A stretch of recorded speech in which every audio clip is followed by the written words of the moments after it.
রাজনীতির মাঠে খেলা হবে স্লোগান নিয়ে আলোচনার জন্ম দেওয়া শামীম ওসমানের দেখা মিলেছে। গত ৫ আগস্ট আওয়ামী লীগ সরকারের পতনের পর গা ঢাকা দেন মন্ত্রী এমপি সহ প্রভাবশালী নেতারা।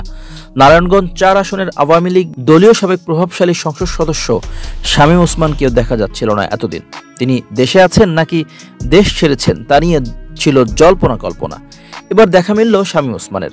শুক্রবার ৬ সেপ্টেম্বর রাতে তাকে দিল্লির নিজামুদ্দিন আউলিয়ার মাজারে দেখা গেছে। ভারতের একটি বিশ্ববিদ্যালয়ে অধ্যয়নরত বাংলাদেশি শিক্ষার্থী আকাশ হক তাকে মাজারে দেখেছেন বলে দাবি করেছেন। প্রমাণস্বরূপ শামীম ওসমানের ছবিও তুলেছেন ওই শিক্ষার্থী। ওই সময় নারায়ণগঞ্জের প্রভাবশালী সংসদ সদস্যের সঙ্গে তার পরিবারের সদস্যরাও ছিলেন। ছবিতে দেখা গেছে শামীম ওসমান গাঢ় গোলাপি রঙের হাফ হাতা একটি শার্ট ও ছাই রঙের একটি প্যান্ট পরে মাজারের মূল বেদির সামনে দাঁড়িয়ে আছেন।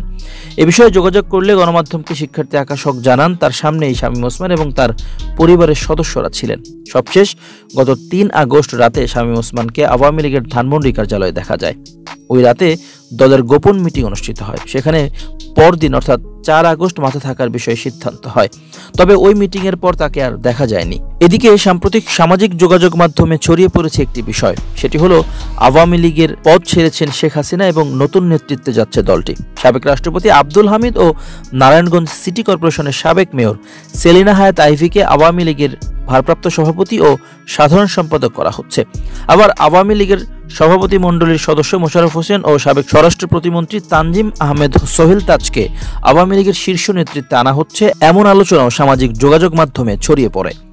এ বিষয়ে গত মঙ্গলবার আওয়ামী লীগের কেন্দ্রীয় গুরুত্বপূর্ণ একাধিক নেতার সঙ্গে কালের কণ্ঠের কথা হয়। নাম প্রকাশ না করার শর্তে ওই নেতারা জানান, আওয়ামী লীগ সভাপতি শেখ হাসিনা দলের নেতৃত্বে পরিবর্তন বা কাউকে সাংগঠনিক কোনো দায়িত্ব দেওয়ার সিদ্ধান্ত নেয়নি।